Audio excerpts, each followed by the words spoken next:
अन्नदाता। पग पग पर है संग तुम्हारे अन्नदाता। लहू किसानों का बन के पसीना सींचता है धरती का सीना। मेहनत का तेरी हक दिलवाने, नई तकनीक नई खोज बताने। पशुधन को गुणवान बनाना, पौध सुरक्षा को सिखलाना, खेती के सब गुर समझाने, भारत का सरताज बनाने। आठों पहर है संग तुम्हारे अन्नदाता अन्नदाता। सुप्रभात, स्वागत है आपका कार्यक्रम की ताजा कड़ी में और मैं हूं आपके साथ अमिता सिन्हा।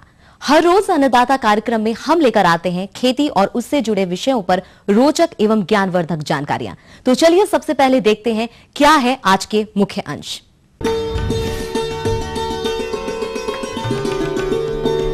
मिर्च की सफल खेती पर एक किसान का अनुभव।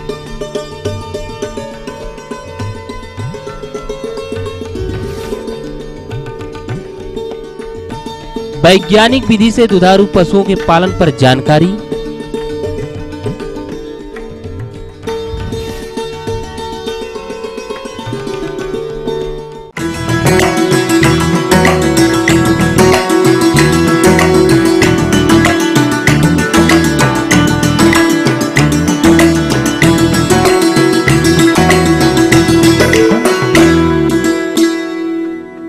मसाला वर्गीय फसलों में मिर्च का प्रमुख स्थान है।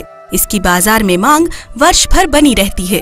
इसके कारण हमारे झारखंड प्रदेश के बहुत से किसान भाई हरी मिर्च की खेती करते हैं, परंतु आज भी बहुत से किसान भाई प्रति इकाई क्षेत्र से बहुत कम उत्पादन ले पाते हैं। इसके कारणों को देखा जाए तो देसी और पुराने बीजों का चयन व खेती की ठीक प्रकार से तैयारी न करना, जैसे तैसे पौधों की रोपाई व रोपाई उपरांत प्रबंधनों को समय समय पर न अपनाना इत्यादि है। जबकि ग्राम मटाटू जिला रांची के सफल कृषक बैजनाथ महतो जी हैं, जो 1 एकड़ क्षेत्र में मल्च व ड्रिप का प्रयोग करके वैज्ञानिक ढंग से मिर्च की खेती कर लाखों की आमदनी कमा रहे हैं और क्षेत्र के अन्य किसानों के लिए प्रेरणा के स्रोत बने हुए हैं। परंतु कैसे ये किसान भाई इस सफलता को हासिल करते हैं, आइए जानते हैं मिर्च की सफल खेती की कहानी उन्हीं की जुबानी।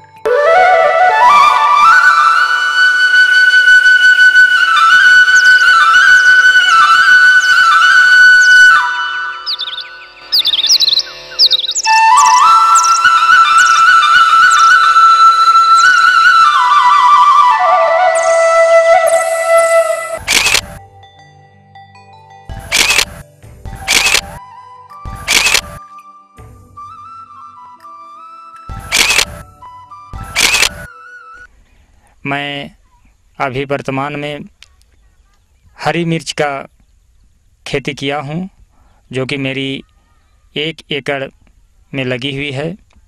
इसे मैं ड्रिप इरिगेशन माध्यम से और मल्चिंग विधि के द्वारा जो है सो कर रहा हूँ। और ये आप जो मेरा हरा भरा मिर्चा देख रहे हैं, इसका हार्वेस्टिंग जो है सो 20 जून को ट्रांसप्लांटिंग करने के बाद फर्स्ट हार्वेस्ट 10 अगस्त को हुआ। 10 अगस्त के बाद आज तक जो है सो और 6 हार्वेस्ट में लगभग मेरा जो है सो 7 टन अभी तक जो है सो उत्पादन जो है सो हो चुका है। मैं 7 टन हार्वेस्ट जो है सो ले चुका हूँ। ये 7वां हार्वेस्ट अभी आप देख रहे हैं। हमारे खेत में मजदूर लगे हुए हैं हार्वेस्ट के लिए। अभी करीब करीब लगता है मैं 2 महीना में और लगभग और 2 से 3 हार्वेस्ट जो है सो चलेगा। तक हम जो है सो 7 टन जो है सो मिर्च का जो है सो हार्वेस्ट जो है सो ले चुका हूँ, जिसका कि अगर यदि एवरेज मूल्य निकाला जाए तो लगभग जो है सो 30 रुपये के आसपास इसका मूल्य जो है सो है। और तो उस हिसाब से हमें लगभग 2,10,000 रुपये अभी तक जो है सो आमदनी जो है सो हो चुका है। मैं खर्च के बारे में आपको जो है सो जानकारी देना चाहता हूँ। इसमें सबसे पहले मैंने 1 एकड़ के लिए जो है सो 120 ग्राम जो है सो सीड्स जो है सो लिया, जिसका की कीमत लगभग जो है सो 3,000 रुपया जो है सो हमें जो है सो लगा। और चूँकि मैं ये जो खेती कर रहा हूँ पूर्ण रूपेण जैविक खेती है, इसलिए मैं टोटल जो भी खाद है सभी खाद भी जैविक के रूप में ही प्रयोग करता हूँ। इसके लिए 2 क्विंटल हमें जो है सो ब्राउन गोल्ड का ज़रूरत पड़ा, जो कि महाराष्ट्र बायो फर्टिलाइज़र की एक जो है सो कंपनी है, उसकी जैविक खाद है। और 2 क्विंटल का उसका करीब मूल्य जो है सो 2500 रुपया हमें जो है सो लगा। इसी तरह एक नीम जी जो है सो आती है, जो कि नीम का पाउडर है, उसे मैंने पर एकड़ जो है सो 10 केजी उसका जो है सो प्रयोग करता हूँ। उस 10 केजी का हमें जो है सो 800 रुपया जो है सो लगा। इसके साथ ही ह्यूमिक गोल्ड, जो कि एक ऐसा तत्व है जो कि ज़मीन में मिलने के बाद में उपजाऊ शक्ति जो है सो बढ़ाता है। तो ह्यूमिक गोल्ड हम इसमें 5 केजी का जो है सो प्रयोग किए, जिसका कीमत लगभग 500 रुपया जो है सो है। उसी तरह से लगभग 1 केजी जो है सो ह्यूमिक एसिड 95%, जिसमें कि ह्यूमिक एसिड है, उसका जो है सो हम प्रयोग किए। उसका भी लगभग जो है सो 400 रुपया उसका भी जो है सो मूल्य जो है सो है। इसी तरह जो है सो ऑर्गेनिक में ही फर्टिगो, जो कि जैसे कि कोई केमिकल में बहुत तरह का, जैसे कि जीवाणु मारने के लिए, ज़मीन का जीवाणु मारने के लिए है, जैसे कि फिराडोन वगैरह या तो और सा दवा का प्रयोग करते हैं, लेकिन मैंने फर्टिगो का जो कि जैविक है उसका यूज किया, करीब 5 केजी जो है सो 1 एकड़ के हिसाब से। ये तो हमारा जो है सो बेसल डोज में जो है सो रहा। इसके अलावा हमारा जो है सो फर्टिगेशन जो है सो समय समय पर, जो कि सोल्यूबल फर्टिगेशन है जैविक में, उसका भी हमने जो है सो प्रयोग किया आज तक, और आगे जो है सो चलता रहेगा, जिसमें कि गाय का पेशाब और सोल्यूबल जो भी फर्टिगेशन है पौधा के लिए, मिर्चा के लिए, उसे मैंने दिया। और सोल्यूबल फर्टिगेशन का करीब खर्च जो है सो करीब 5000 से ऊपर जो है सो अभी तक जो है सो लगा है। उसके अलावा हमारा जो लेबर का कॉस्ट है, हार्वेस्ट से लेकर के ट्रांसप्लांटिंग से लेकर के निकाय गुड़ाई तक का, वो लगभग जो है सो 70,000 रुपया जो है सो हमें लेबर में अभी तक जो है सो खर्च हो चुका है। इसके अलावा दवा का भी समय समय पर 10 दिनों के अंतराल में, 8 से 10 दिनों के अंतराल में दवा का भी छिड़काव जो है सो करते हैं। और साथ ही साथ बाज़ार का खर्च, जो कि यहाँ पर हमको ट्रांसपोर्टेशन खर्च है, जो कि यहाँ से हम माल मंडी में जो है सो भेजते हैं, उसका खर्च भी करीब जो है सो 11,000 रुपया हमको जो है सो हो चुका है। इसी तरह कुल खर्च हमको लगभग अभी तक 1,08,800 रुपया के आसपास जो है सो मेरा जो है सो कुल खर्च इसमें जो है सो हुआ है। अभी तक हम जो है सो 7 टन जो है सो मिर्च का जो है सो हार्वेस्ट जो है सो ले चुका हूँ, जिसका कि अगर यदि एवरेज मूल्य निकाला जाए तो लगभग जो है सो 30 रुपये के आसपास इसका मूल्य जो है सो है। और तो उस हिसाब से हमें लगभग 2,10,000 रुपया अभी तक जो है सो आमदनी जो है सो हो चुका है। और लगभग और 3 तुड़ाई जो है सो होगा, जिसमें कि 2 से 2.5 टन जो है सो हार्वेस्ट होने की संभावना है। तो अगर यदि कुल मिलाकर कहा जाए तो अगर यदि 2 से 2.5 टन और अगर यदि उत्पादन होता है तो उस हिसाब से और लगभग 50,000 रुपया जो है सो मिर्चा में आ सकता है। तो इस तरह कुल आमदनी अगर यदि जोड़ दिया जाए तो लगभग 2,60,000 रुपया 1 एकड़ में जो है सो कुल जो है सो आमदनी होगी।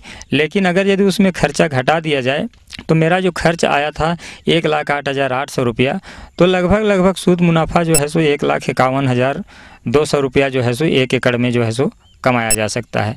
अगर हाँ, लगभग 1,51,000 रुपया जो है सो 1 एकड़ में हमको जो है सो मिर्चा की खेती में शुद्ध मुनाफा जो है सो मिल रहा है। मिर्च की खेती का आर्थिक विवरण।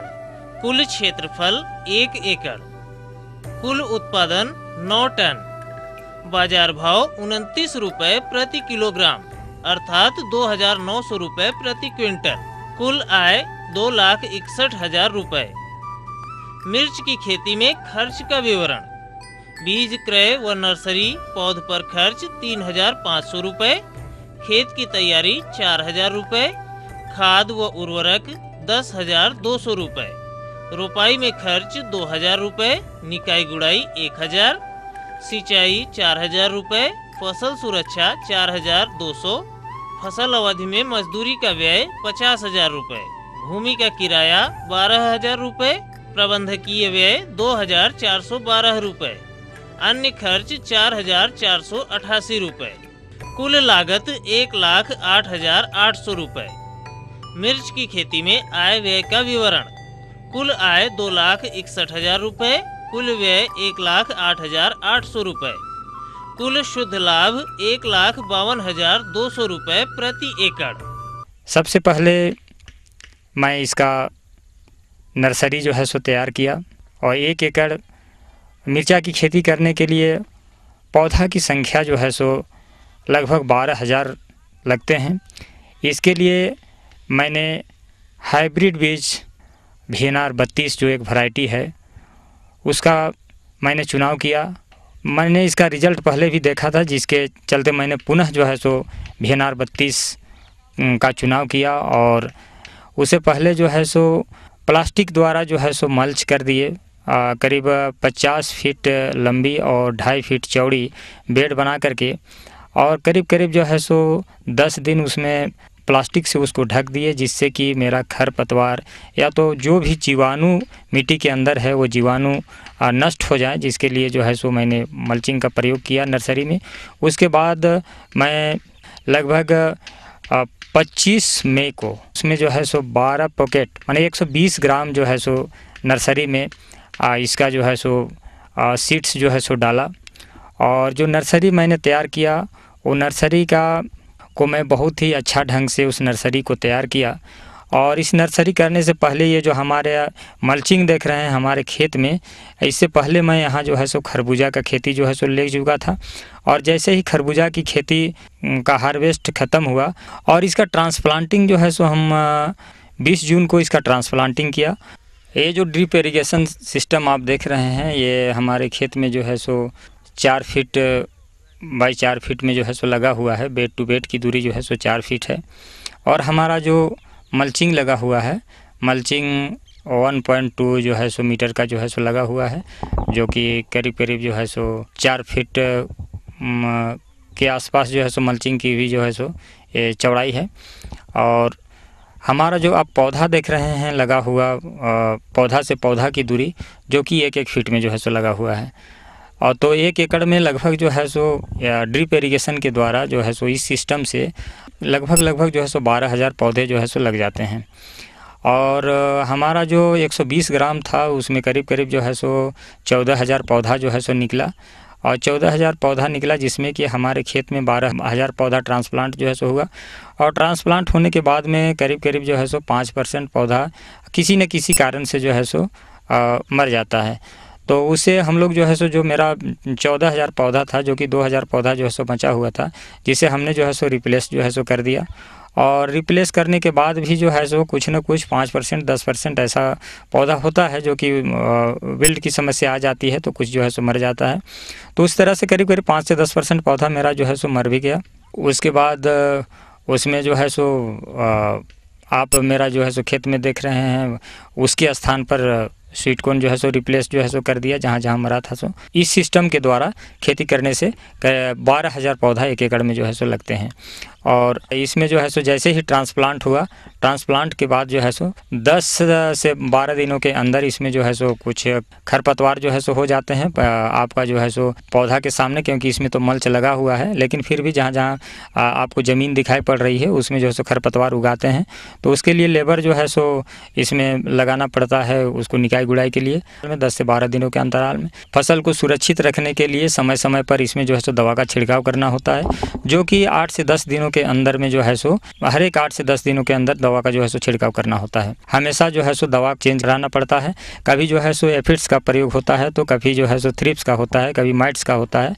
तो सबकी अलग अलग जो है सो दवा है, उस दवा का प्रयोग हमेशा जो है सो करते रहना होता है। देखना होता है कि कौन सा बीमारी जो है सो लगा हुआ है। इसी तरह से जो है सो हमेशा जो है सो इसका रख रखाव और इसका देखभाल हमेशा अगर यदि इसको एक क्रमबद्ध ढंग से अगर यदि रखा जाए, एक सिस्टमेटिक ढंग से अगर यदि इसका देखभाल किया जाए और हमेशा समय समय पर इसमें जो है सो फर्टिगेशन होता रहे, दवा का छिड़काव भी होता रहे, तो वास्तव में सच्चाई है कि 1 एकड़ मिर्चा की खेती करके करीब करीब 1.5 लाख रुपया शुद्ध मुनाफा जो है सो कमाया जा सकता है।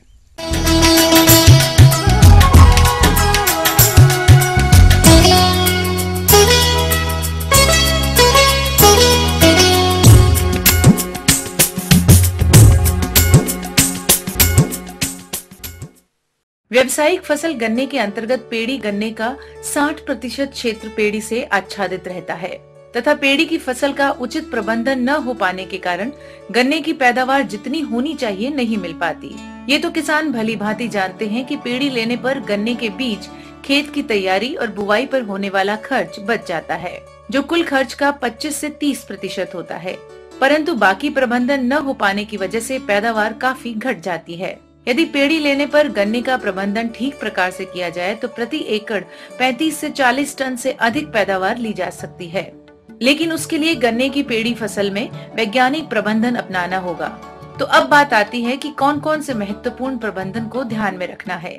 इसकी जानकारी के लिए आज हमने आमंत्रित किया है राजेंद्र कृषि विश्वविद्यालय पूसा समस्तीपुर के विषय विशेषज्ञ डॉक्टर हरेंद्र सिंह को। जिन किसान भाइयों की अपने गन्ने के काटे हुए फसल में खूंटी की फसल रखनी हो तो उन्हें विशेष ध्यान देने की आवश्यकता पड़ती है। इसके लिए सबसे जरूरी है आप जो है नवंबर के अंत तक जो फसल काटी गई है उसी में ही आप जो है खूंटी की फसल के लिए उसे रखें। पूरी मात्रा को शुरू में ही खुटार की छटाई के बाद अवश्य दे दें और जो भी उसमें खरपतवार हो उसको भी एक गुड़ाई करने के बाद निकाल देना चाहिए।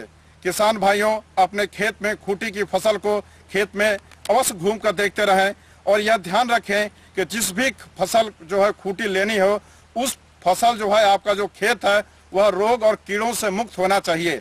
अगर जिस खेत में जो है कीड़ा और बीमारियां लगी हो तो आपको उस खेत को जो है खूंटी के लिए चयन नहीं करें। इसलिए आपको सलाह दी जाती है कि स्वस्थ गन्ने की पौधे की खूंटी रखें, उसकी खुटार की छटाई करें, मेड़ को तोड़ें तथा जो भी खाली जगह हो, आमतौर पर देखा गया है कि गन्ने की पूरा जो अंकुरण नहीं होता है उसमें खाली जगहें छूट जाती हैं। उसको भरने के लिए पॉली बैग के द्वारा तैयार किया गया पौधा या बर्ड चिप के द्वारा तैयार किया हुआ पौधा उस जो खाली जगहों में भरने के काम अवश्य करना चाहिए। लेकिन जब भी हम पॉली बैग के द्वारा गैप फिलिंग खाली जगहों भरने का काम करें तो निश्चित रूप से उसमें नमी होना चाहिए, क्योंकि अगर नमी नहीं होगी तो हमारा पौधा नहीं बढ़ेगा। इसलिए खाली जगहों को भरने के बाद सिंचाई कर दें। सिंचाई करने के बाद आप उसमें उर्वरक का प्रयोग करें तो आपकी फसल जो है आगे आने वाले समय में अच्छी होगी।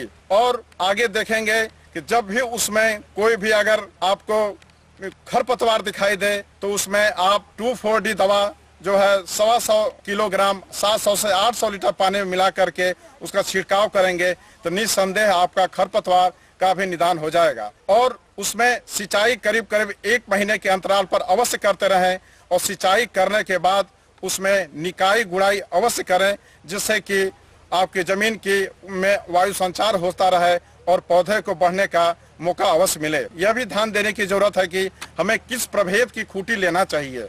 हमें उन्हीं प्रभेदों का चयन करना चाहिए जिसकी खूंटी की उपज अच्छी होती है, अंकुरण करने की क्षमता अच्छी होती है तथा कल्ला निकलने की क्षमता अच्छी होती है।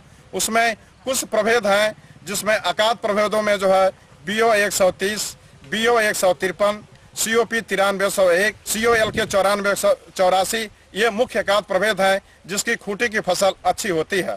तथा मध्य पिछात प्रभेदों में BO 136, BO 137, BO 146, COP 9702, COP 9302, COP 2061 जो नई प्रभेद है राजेंद्र कृषि विश्वविद्यालय द्वारा निकाली गई है, इसकी खूंटी बहुत ही अच्छी पाई गई है। किसान भाइयों को सलाह दिया जाता है कि ईख अनुसंधान से निकाले गए प्रभेदों का खूंटी के लिए चयन करें तो निश्चित रूप से आपको अधिक से अधिक मुरहन फसल के बराबर आपको उपज प्राप्त होगा, इससे अधिक से अधिक आमदनी होगी। अन्नदाता कार्यक्रम में लेंगे एक छोटा सा ब्रेक, जल्द लौटेंगे और कार्यक्रम में आगे आपको दिखाएंगे।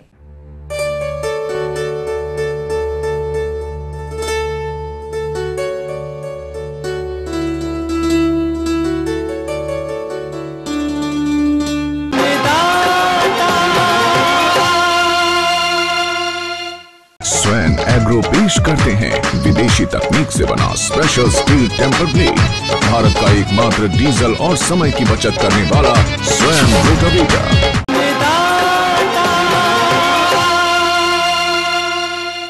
ब्रेक के बाद एक बार फिर से आप सभी दर्शकों का अन्नदाता कार्यक्रम में स्वागत है। बढ़ते हैं अगली कड़ी की ओर।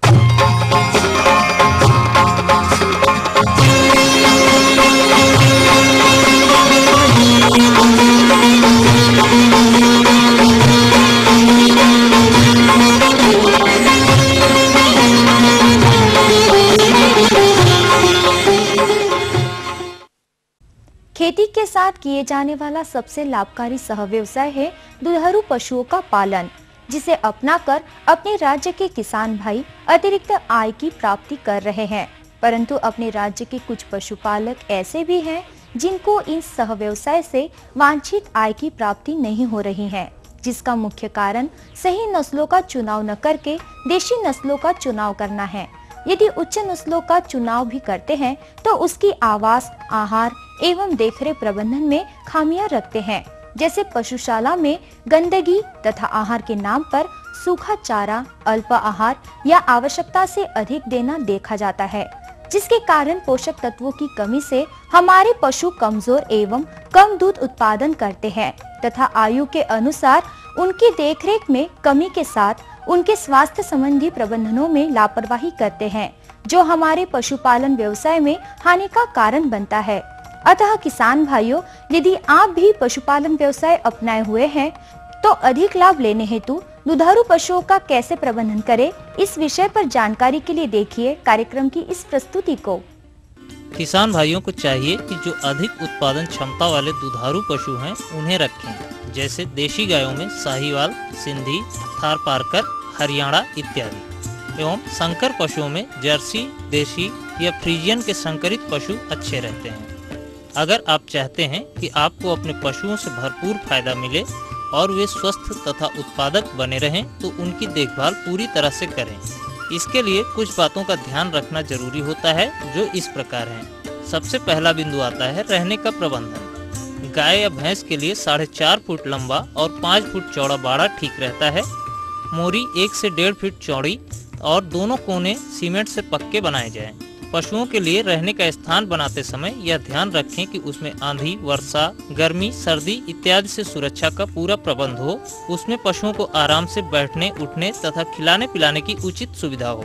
रहने के स्थान को प्रतिदिन साफ करते रहना चाहिए। पशुओं के आवास में भीड़ न होने दें, ताकि पशु आराम से घूम सके। पशुओं को हरा चारा पूरे साल मिलना चाहिए। इसके लिए हरा चारा वर्ष भर उगा सकते हैं। बरसात में लोबिया और मक्का, ग्वार एवं ज्वार, सर्दियों में बरसीम, सरसों, लूसर्न, जई, गर्मियों में अफ्रीकन टाल मक्का, लोबिया आदि को बोकर हरे चारे की आपूर्ति साल भर कर सकते हैं। रबी की फसलों का हे बनाकर भी उपयोग में लाया जा सकता है। इसके अलावा खरीफ के चारों का साइलेज भी बनाकर उपयोग में ला सकते हैं। सूखे और हरे चारे का अनुपात हमेशा 1:4 का होना चाहिए। पशुओं को चारे की मात्रा प्रतिदिन 100 किलोग्राम शरीर भार पर 2 किलोग्राम गेहूं का सूखा भूसा या 6 किलोग्राम साइलेज या 9 किलोग्राम हरा चारा दें। जब हरा चारा उपलब्ध न हो तो सूखे चारे जैसे गेहूं का भूसा यूरिया से उपचारित करके देने से पोषक तत्वों की आपूर्ति हो जाती है। आहार व्यवस्था। दाना मिश्रण में कुछ अवयवों का होना जरूरी होता है, जो इस प्रकार हैं। जौ, मक्का या जई का दलिया 25%, मूंगफली या सरसों की खली 25%, अरहर, चना, मसूर की चूनी 10%, गेहूं का चोकर 37%, नमक 2%, खनिज मिश्रण 1%।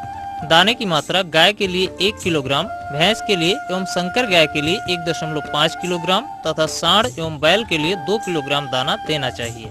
दूध उत्पादन के लिए गाय के लिए 1 किलोग्राम दाना प्रति 3 किलोग्राम दूध पर तथा भैंस के लिए 2.5 किलोग्राम दूध पर 1 किलोग्राम दाना देना अनिवार्य होता है। एवं गाभिन गाय के लिए दाना 7वें माह से 2 किलोग्राम प्रतिदिन के हिसाब से देना प्रारंभ कर दें। इसी प्रकार गाभिन भैंस के लिए दाना 8वें माह से 3 किलोग्राम प्रतिदिन के हिसाब से देना प्रारंभ कर देना चाहिए। पशुओं को नल का ताजा पानी पिलाएं। दूहने के बाद पानी अवश्य पिलाना चाहिए एवं दुधारू पशु को दिन में 2 या 3 बार पानी पिलाना चाहिए। पशुओं को नहलाना भी जरूरी है। सप्ताह में कम से कम 1 बार नहलाएं, लेकिन सर्दियों में यह अवधि 1 माह की जा सकती है। दुधारू पशुओं को रोजाना सुबह दूध निकालने के बाद थोड़ा खिलाकर चारागाह में ले जाएं। पशुओं को हर रोज व्यायाम करवाने के बाद खुरहरा करना आवश्यक है। इससे खुजली, दाद आदि चमड़ी रोग नहीं होते हैं और बाल साफ एवं चमकदार बने रहते हैं। बीमारियों से बचाव के लिए टीकाकरण अवश्य कराएं, जैसे खुरपका मुंहपका के लिए जनवरी तथा जून में, गला घोंटू व लंगड़ी के लिए मई जून में एवं एंथ्रेक्स या विष ज्वर के लिए अगस्त सितंबर में टीकाकरण लगवाना चाहिए। अंतःक्रमियों से बचाव के लिए बरसात के शुरू में और बरसात खत्म होने पर पैनाक्योर या एल्बेंडाजोल की टिकिया अवश्य देनी चाहिए। बाह्य परजीवियों से रक्षा के लिए ब्यूटैक्स दवा का प्रयोग अच्छा रहता है। किसान भाइयों, अंतः एवं बाह्य परजीवियों के नियंत्रण हेतु आइवरमेक्टिन नामक इंजेक्शन भी पशु चिकित्सक के परामर्श अनुसार लगाया जा सकता है। एक बार ब्याने के बाद जब दूसरी गर्मी आए तब गर्भाधान अच्छे सांड या कृत्रिम तरीके से गर्भाधान कराना चाहिए। गर्भित पशु की देखभाल। ब्याने वाली गाय या भैंस को ब्याने के 2 माह पहले दुग्ध दोहन बंद कर दें। ब्याने से 2-3 सप्ताह पूर्व उन्हें अलग स्थान पर रखें और उसके बैठने के स्थान पर घास, पुआल इत्यादि बिछा दें। गर्भावस्था के अंतिम 1/3 समय में पशुओं को निर्वाह और दूध उत्पादन के लिए सामान्य खुराक से भी ज्यादा आवश्यकता होती है। उस समय दाने की मात्रा को बढ़ा दें, लेकिन ब्याने के समय दाने की मात्रा कम कर दें और ब्याने के दूसरे दिन से दाने की मात्रा धीरे धीरे बढ़ाना जरूरी है। यह उस समय तक जारी रखें जब तक कि दूध उत्पादन बढ़ता रहे। नवजात बछड़े बच्चियों को खीस अवश्य पिलाएं। नाल काटते समय टिंचर आयोडीन का प्रयोग अवश्य करें।